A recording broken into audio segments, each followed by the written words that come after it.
నమస్కారం, welcome to Suman TV. నేను గీతాంజలి. ప్రస్తుతం మనతో పాటు చరిత్ర పరిశోధకులు సుబ్రహ్మణ్యం గారు ఉన్నారు. వారితో మాట్లాడదాం. సుబ్రహ్మణ్యం గారు నమస్కారం అండి. నమస్కారం అండి. శివాజీ మహారాజ్ గురించి తెలుసుకుంటున్నాం. ఇందులో భాగంగా శివాజీ మహారాజ్ సైన్యం అసలు ఎలా ఉండేదండి, ప్రత్యేకించి నావికా సైన్యం గురించి తెలుసుకోవాలనుకుంటున్నాం. మనం శివాజీ మహారాజ్ గారి గురించి తెలుసుకునేటప్పుడు ఎప్పుడు ఆయన తక్కువ సైన్యంతో ఎక్కువ సైన్యాన్ని ఎదుర్కొనేవారండి. ఎప్పుడు మనం పెద్ద సైన్యాన్ని ఎదుర్కొంటున్నప్పుడు మన సేఫ్టీ మనం ముందు చూసుకోవాలి. అలాగే తక్కువ సైన్యం మన దగ్గర ఉన్నప్పుడు ఒక్క యుద్ధం కూడా ఓడిపోకూడదు. ఎందుకంటే మనమంటూ ఒక యుద్ధం ఓడిపోతే మన దగ్గర ఉన్న వాళ్ళే తక్కువ కాబట్టి వాళ్ళు మన వదిలేసి వెళ్ళిపోతే ఇంకా ఇబ్బందుల్లో పడతాం. కాబట్టి శివాజీ మహారాజ్ ఎప్పుడు ఒక యుద్ధానికి వెళ్తున్నాను అన్న, ఒక సైన్యం వైపు చూస్తున్నారు, ఒక సైన్యాన్ని నిర్మిస్తున్నారు అన్న, తక్కువతో ఎక్కువ ఎలా సాధించాలి అనే దాని మీదే ఎక్కువగా ఆయన ఫోకస్ ఉండేదండి. సరే, నావికా దళం వైపు ఆయన ఎందుకు వెళ్ళారు అన్న దానికంటే ముందు నేను మిమ్మల్ని ప్రశ్నిస్తానండి. మీరు నన్ను అడిగారు, హబ్సీ కూడా అన్న ఊరు మీకు తెలుసు కదా, అన్న ప్లేస్ తెలుసు కదా, దానికి ఆ పేరు ఎందుకు వచ్చిందో తెలుసా మీకు? ఎప్పుడైనా ఆలోచించారా? లేదు. కొన్ని ఏసీ గార్డ్స్ అని ఒక ప్లేస్ ఉంటుంది ఈ ఊర్లో. హైదరాబాద్ లోనే ఏసీ గార్డ్స్ అని ఒక ప్రాంతం ఉంటుంది. హైదరాబాద్ లో ఏ ప్లేస్ కి మీకు ఇంగ్లీష్ పేర్లు ఉండవు. ఆ ఒక్క దానికి ఏసీ గార్డ్స్ అని ఒక ఏరియా అంతా ఉంటుంది. ఎందుకలా? ఎందుకంటే ఇది మనకు తెలిస్తే శివాజీ యొక్క నౌకాదళ నిర్మాణం ఎందుకు జరగవలసి వచ్చిందో తెలుస్తుందండి. భారతదేశంలో మనకి ఈస్ట్ కోస్ట్ ఉంది, వెస్ట్ కోస్ట్ ఉంది, తూర్పు తీరం ఉంది, పశ్చిమ తీర ప్రాంతం. పశ్చిమ తీర ప్రాంతాన్ని మనం కొంకణ్ అంటాం ఎక్కువగా. కొంకణ్ కోస్ట్ కిందకి వెళ్తే మలబార్ అవుతుంది, పైన కొంకణ్. ఈ కొంకణ్ అన్న ప్రాంతం మనకి ప్రధానంగా Maharashtra, Goa and parts of Karnataka మనంతా కొంకణ్ అంటాం. అక్కడ ఆ రోజుల్లో దాభోల్, ఇప్పుడు కూడా దాభోల్ ఉందండి. దాభోల్ ఒక పోర్ట్ కింద ఉండేదండి అప్పట్లో. ప్రధానమైన ఓడరేవుల్లో దాభోల్ ఓడరేవు ఒకటి. ఆ దాభోల్ ఓడరేవు నుంచి చాలా మంది సుల్తాన్లు వర్తక వాణిజ్యాలు చేసేవారు. ఆ వర్తక వాణిజ్యాలు ఏం చేసేవారు అంటే 500 మందిని, 1000 మందిని మనుషుల్ని తెప్పించుకునేవారు వాళ్ళు. ఎవరిని తెప్పించుకునేవారంటే, ఈ రోజు ఇథియోపియా అని చెప్తున్న దేశాన్ని ఒకప్పుడు అబిస్సీనియా అనేవారు. అబిస్సీనియా అనేవారు. అక్కడ ఉన్న వాళ్ళందరినీ అబిస్సీలు అనేవారు. అది కొందరు హబిష్ అని కూడా ఉంది, హబిష్లు అనేవారు వాళ్ళని. ఆ హబిష్లందరినీ తెచ్చిందే మన హబ్సిగూడ అండి. రాజులు, ముస్లిం రాజులు ప్రధానంగా వారిని ఎందుకు తెచ్చుకునేవారంటే, ఒకటి, ఏ రాజుకైనా భద్రత చాలా ముఖ్యం.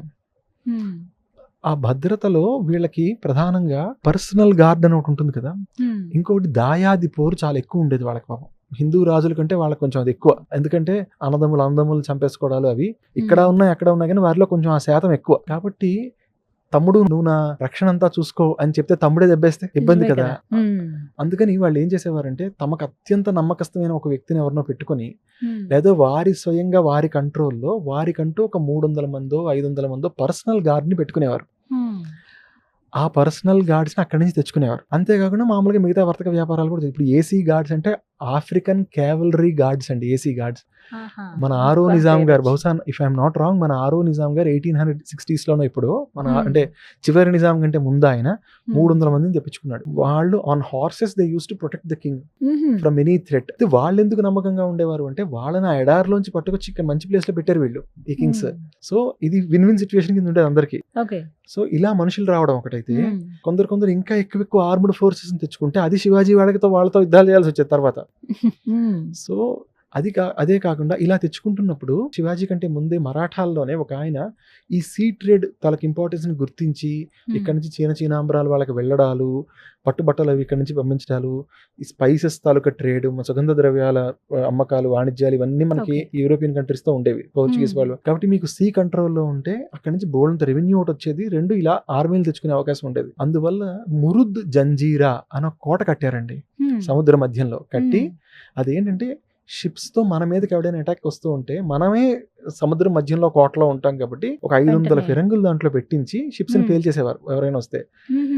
ఒక రఘుజీ పాటిల్ అనుకుంటే ఆయన పేరు. ఆయన దాన్ని కంట్రోల్ చేస్తున్న సమయంలో ఈ ఆఫ్రికన్ ట్రేడర్స్ లో ఒకడికి తెలివితేటలు వచ్చి, వాడు ఒక 300 మందిని తీసుకుని వచ్చి, నా దగ్గర నూనె డబ్బాలు ఉన్నాయని చెప్పి వాటిని తెచ్చి అక్కడ దింపి, నేను రాత్రి అందరూ మద్యం తాగుతున్న టైంలో, ఇస్లాంలో వాళ్ళు మద్యం తాగరు కాబట్టి ఆ సమయంలో వీళ్ళందరూ మత్తులో తూగుతున్నప్పుడు, మరాఠా సైనికులందరూ మత్తులో తూగుతున్నప్పుడు వీళ్ళని ఊచకోత కోసేసి ఆ కోట ఆయన తీసేసుకున్నాడు. దీనివల్ల ఏం జరిగింది? ఒక భారతీయుడు ఎవడైనా తన షిప్ తో ట్రేడ్ చేయాలి అంటే మీరు ఖచ్చితంగా ఆ కోటలో ఉన్న ఈ ఆఫ్రికన్ సిద్దీస్ అంటారు. ఇప్పటికి భారతదేశంలో కూడా సిద్దీలు ఉన్నారండి. ఒక ఈ అభిషీలే కాదు, ఆఫ్రికా నుంచి వచ్చిన వాళ్ళు భారతదేశంలో సిద్దీలో ఉంటారు. ఈ ప్రోగ్రామ్ చూస్తున్న వాళ్ళు ఎవరైనా కూడా సిద్దీస్ ఇన్ ఇండియా అని టైప్ చేస్తే మీకు దగ్గర 8 లక్షల మంది వాళ్ళు ఉన్నారని తెలుస్తుంది వాళ్ళ సంతతి భారతదేశంలో. మీకు కర్ణాటకలో పాటలు అయితే వాళ్ళు ప్రాపర్ గా హిందువులుగా మారిపోయిన వాళ్ళు కూడా కనబడతారు. చాలా మంది ఇప్పటికీ ఇస్లాం పాటిస్తూ సిద్ధిలుగా ఉన్నారు. మీకు గుజరాత్ లో, మహారాష్ట్రలో, తెలంగాణలో చాలా చోట్ల మీకు సిద్ధిలు కనబడతారు ఇవాళ కూడా. సో ఈ సిద్ధిలతో బాధ ఉంది మనకి. ఇదంతా జరుగుతున్న సమయంలో అయితే మనం సిద్ధిలకైనా డబ్బు ఇచ్చి మన నౌకలు తీసుకెళ్ళాలి, లేదా పోర్చుగీస్ వాళ్ళకైనా డబ్బు ఇచ్చి మన నౌకలు తీసుకెళ్ళాలి. అన్నిటికీ మించి వాళ్ళు వచ్చి మన ఉప్పు ఇండస్ట్రీని లాగేసుకునేవారు. క్విట్ ఇండియా ఎప్పుడైతే మనకి దండి మార్చ్ 1930లో జరిగింది అనుకుంటాం కదా, అలా ఉప్పు సత్యాగ్రహాలు ఇవి జరిగాయి అనుకుంటా. అదే ఆ రోజులో గాంధీ గారు ఉన్నప్పుడు ఇలా జరిగితే, శివాజీ ఉన్న టైంలో అప్పుడు కూడా జరిగింది ఇది.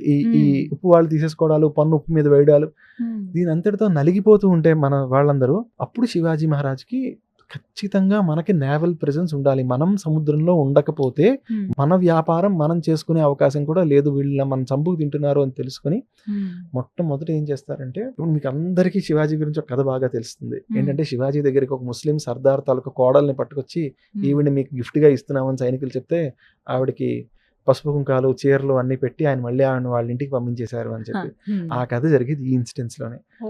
ఈ దాభోల్ పోర్ట్ ద్వారా ఇక్కడ నుంచి ఏదైతే ఈ వ్యాపారం అంతా జరుగుతున్నప్పుడు దాని అందరికీ ఒక అధికారి ఉంటాడు. ఆ అధికారి మన వాళ్ళు ఎవరిని బతకనివ్వకుండా చంపుకు తింటూ ఉంటాడు. శివాజీ ఆర్మీ వాళ్ళని అటాక్ చేసి పట్టేసుకుంటారు. పట్టేసుకున్నప్పుడు మగవాళ్ళు చనిపోతారు. ఈవిడ దొరికిపోతుంది బందీగా, పారిపోలేక. కొత్త కోడలు ఆవిడ అందాన్ని చూసి ఆ సైనికులు అక్కడ సమ్మోహితులు అయిపోయారని ప్రతీది. వాళ్ళేమో కాదు కాదు ఈవిడ రాజుగారికి చెందుతుందని చెప్పి ఇచ్చారంటే, అప్పట్లో అది న్యాచురల్ ప్రాక్టీస్ ఇస్లామిక్ వాటిలో. అయితే శివాజీ ఆవిడని పంపించేస్తారు. అప్పుడు సరే ఈ దాభోల్ పోర్ట్ మన చేతిలో ఉండాలి అని చెప్పి అప్పుడు ఆయన ఏం చేస్తారంటే, సముద్రం ఒడ్డున షిప్ బిల్డింగ్ ఏదైనా స్టార్ట్ చేస్తే వచ్చి పేల్ చేసేవారండి పోర్చుగీస్ వాళ్ళు ఒప్పుకునేవారు కాదు. అందుకని శివాజీ ఏం చేస్తారంటే, వాళ్ళు మనని కొట్టకుండా మనం షిప్పులు తయారు చేయాలి అంటే ఏం చేయాలి, వాళ్ళనే మన దగ్గర పనికి పెట్టుకుందాం. చూడండి ఎంత స్ట్రాటజీ అది. నువ్వు వచ్చి నన్ను వీళ్ళని తరిమేశారు. ఇస్లామిక్ వారియర్స్ ఎవరున్నారో వాళ్ళని తరిమేశారు. ఇప్పుడు ఈ పోర్చుగీస్ వాళ్ళు ఎవరైతే ఉన్నారో వాళ్ళ ఇంజనీర్స్ ని రిక్రూట్ చేసుకుంటారు. ఒక 150 మందిని తీసుకుంటారు. తీసుకొని సముద్రంలో ఒక నది కలుస్తున్న చోటు ఎంచుకుని అక్కడి నుంచి ఒక 100 కిలోమీటర్లు వెనక్కి వెళ్తారు ఆ నదీ పరివాహక ప్రాంతంలో. అంటే 100 కిలోమీటర్లు మళ్ళీ దారిలో ఈయన తన గూఢచారులను పెట్టుకుంటారు, ఎవడో వచ్చి దాడి చేయకుండా. దాడి ఒకవేళ చేసినా ఈ షిప్ బిల్డింగ్ యూనిట్ పాడవకుండా అక్కడ తెచ్చి వాళ్ళకి మాకు కలప ఎక్కడి నుంచి దొరుకుతుంది అంటే, నేను ఈ భివాండి ఈ ఏరియాలో వెళ్తున్నప్పుడు నేను అక్కడ టేకు చెట్లు చూశాను, ఆ చెట్లను తీసుకురండి వాటితో చేయించండి అని చెప్పారు. ఎలా చేస్తామండి ఇన్నిటిని, ఇంత కలప ఉంది, ఇదంతా బాగానే ఉంది, అసలు మీకు ఇవన్నీ ఎలా తెలుసు? ఎందుకంటే ఆయన కొండల దగ్గర పుట్టాడు, కొండల దగ్గర సముద్రం ఉండదుగా, మీరు ఎప్పుడు సముద్రమే చూడని మీరు ఇవన్నీ ఎలా చెప్పారు అంటే, నాయన నేను ఒక పని చేద్దాం అనుకుంటే దానికి ముందు ప్రణాళిక చాలా ఎక్కువ ఉంటుంది. నేను ఇప్పటికీ కోలీలు అని ఉంటారండి, మీరు ఇప్పటికీ వెళ్తే మీకు గోవా అండ్ మహారాష్ట్రలో చేపలు పట్టే వాళ్ళు ఎక్కువ కోలీలు, మత్స్యకార జాతి వాళ్ళు. నేను వాళ్ళందరినీ పిలుచుకున్నాను రా ఎప్పుడో, మనుషుల్ని పెట్టించి వాళ్ళు ఎలా పడవలతో వెళ్తారో చూశాను. వాడు చూసిన అతిపెద్ద పడవ ఏంటో తెలుసుకున్నాను. వాళ్ళని నా దగ్గర ఫిరంగుల్ని పట్టుకునే వాళ్ళని కలిపాను. ఒక పడవ మీద ఎంత పెద్ద ఫిరంగి పెడితే ఆ పడవ కాస్తుందో నాకు తెలిసింది. 10 ఫిరంగులు పెట్టాలంటే నేను ఎంత పెద్ద నౌకని కట్టాలో నాకు తెలుసు.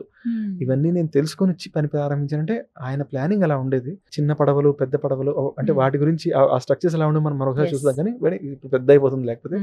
సో అలా వాటిని తయారు చేసి కొన్ని పడవల మీద సింగిల్ ఫిరంగితో వెళ్లి అందరినీ కొట్టి రాగలిగేవి. అలాగే కొన్ని పదుల సంఖ్యలో ఫిరంగులు. ఎంతమంది సైన్యం ఉండేవాళ్ళండి? ఓన్లీ అంటే నావికా సైన్యం మాత్రమే. శివాజీ తాలూకా చివరి రోజులకు వచ్చేసరికి వారికి 2 కమాండర్స్ ఉండేవారండి నౌకాదళంలో. ఒకరు కన్హోజీ ఆంగ్రే, మరొకరు ఖాన్, ఆయన ఒక ముస్లిం సేనాపతికి ఉండేవారు. 2 ఉండేవారు. కన్హోజీ ఆంగ్రే దాదాపుగా మొదటి విడతలో ఆయన చేయించుకున్న పడవలు 150 అండి. ఆయన ఫస్ట్ ఫ్లీట్ వాజ్, అంటే చిన్న పెద్ద అన్ని కలిపి ఆయన చేసుకున్న ఫస్ట్ ఫ్లీట్ దగ్గర 150 పడవలు ఉంటాయన్నది మనకి తెలుస్తుంది. ఆ తర్వాత దాన్ని మరాఠాస్ చాలా ముందుకు తీసుకెళ్లారు. ఆ ప్రజల్లో ఒక కల్చర్ ఎంత దూరం వెళ్ళిందంటే, బ్రిటిష్లు మనని పరిపాలిస్తున్న రోజుల్లో మనకి పార్సీస్ గొప్ప గొప్ప వ్యాపారస్తులు ఉండేవారు, దాదాబాయి నవరోజీ, ఫర్దూన్జీ, ఇలా చాలా మంది. వాళ్ళ దగ్గర ఈ కోలీలు పనిచేసేవారు. వాళ్ళ పని ఏంట్రా అంటే, బ్రిటిష్ షిప్ తీరానికి 2 రోజుల్లోనో వస్తుందంటే వీడు అంతకంటే ముందే వెళ్ళిపోతాడు సముద్రంలోకి. ఆ షిప్ దగ్గరికి వెళ్ళి వాడు ఏం తెస్తున్నాడో తెలుసుకుని ముందొచ్చి వీళ్ళకి ఇక్కడ ఉన్న వ్యాపారస్తుడికి చెప్తే దాని ప్రకారం ఆ షిప్ అన్లోడ్ అయ్యే లోపల వీళ్ళ స్టాక్ వీళ్ళు మేనేజ్ చేసుకున్నారు. అమ్మేసుకోవడమో, కొనుక్కోవడమో, అది ఎక్కువ వస్తుందో తక్కువ వస్తుందా, వాడికి ఏం కావాలి దాన్ని ప్రొక్యూర్ చేసుకోవడం. అంటే ఇంత ట్రేడ్ జరగడానికి అంటే 1660 దగ్గరలో శివాజీ తీసుకున్న స్టెప్స్ ఆ కమ్యూనిటీని 1900s లో కూడా వాళ్ళ ట్రేడ్ లో ఉండేలా సంపద సృష్టి అని మాట్లాడుతూ ఉంటాం కదండి. ఆయన అప్పట్లో దాని గురించి ఆలోచించి నౌకాదళానికి ఫస్ట్ లో ముందు మీరు సేఫ్టీ ఇస్తే బ్రెయిన్ ఉన్నవాడు ముందుకు వెళ్తాడండి. సేఫ్టీని శివాజీ ఇచ్చారు. ఆ తర్వాత వర్తకులు వాళ్ళ వ్యాపారాలు ముందుకు తీసుకెళ్లారు. ఇలా అసలు ఎన్ని నేర్చుకోవచ్చు కదా ఆయన లైఫ్. అదేంటి అసలు ఒక రాజు చేపలు పట్టుకునే వాడి దగ్గరికి వెళ్ళి నీకు పడవ ఎంత డైమెన్షన్ లో ఉండాలి, నువ్వు ఎంత సరుకు తెస్తావు, దాని మీద నేను ఫిరంగి పెడితే అది ఎంతసేపు కాస్తుంది, నాకు తెలియదు, నువ్వు చెప్పని ఆయన చెప్పించుకొని వినడం అనేది అది శివాజీ అండి. అందుకని ఆయన అంత గొప్ప వ్యక్తి. ఆయన అందుకే ఆయన ఇప్పటికీ మహారాష్ట్ర వాళ్ళు ఇలా ఊగిపోతూ ఉంటారు పూనకాలు వచ్చినట్టు ఆయన పేరు చెప్తే. అక్కడ అడుగు పెట్టగానే ఎక్కడికక్కడ కనబడతారు ఆయన విగ్రహాలు కానీ ఇవన్నీ కూడా. థ్యాంక్ యూ సుబ్రహ్మణ్యం గారు.